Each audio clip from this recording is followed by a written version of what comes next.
इथला आढावा घेतला आमचे प्रतिनिधी महेंद्र जोईल यांनी। पाहूयात।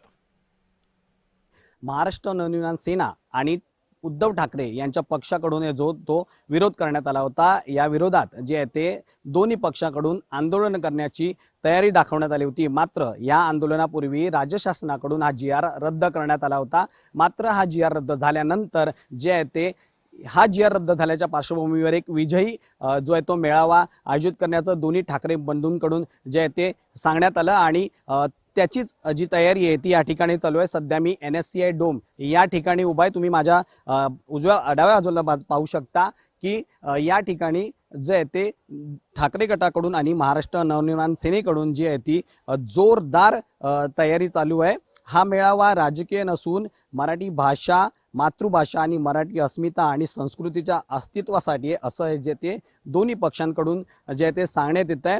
या मेळाव्यात राज ठाकरे, उद्धव ठाकरे यांच्यासोबत अन्य काही पक्षांचे अध्यक्षही या व्यासपीठावर उपस्थित राहणार आहेत।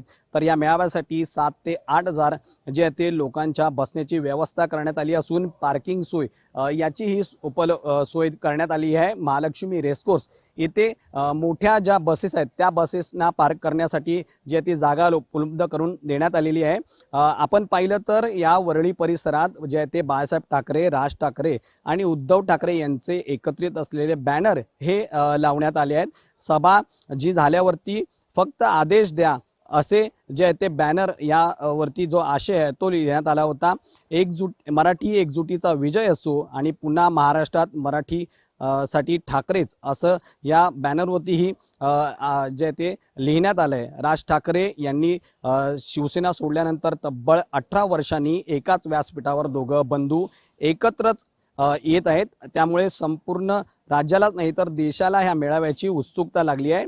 या मेळाव्याकडे अगदी पाहायला गेलं तर महायुती सरकारचंही लक्ष आहे। हा प्रवास केवळ भाषिक अस्मितेपुरता नाही तर भविष्यातही काही राजकीय आघाडी म्हणून पुढे येईल का यावरही चर्चा सुरू आहे।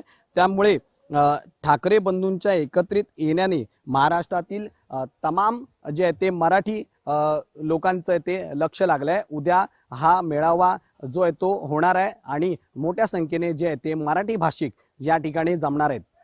व्हिडिओ जर्नलिस्ट स्वप्नील मोरेसह मी महेंद्र जोईल, जय महाराष्ट्र न्यूज, मुंबई।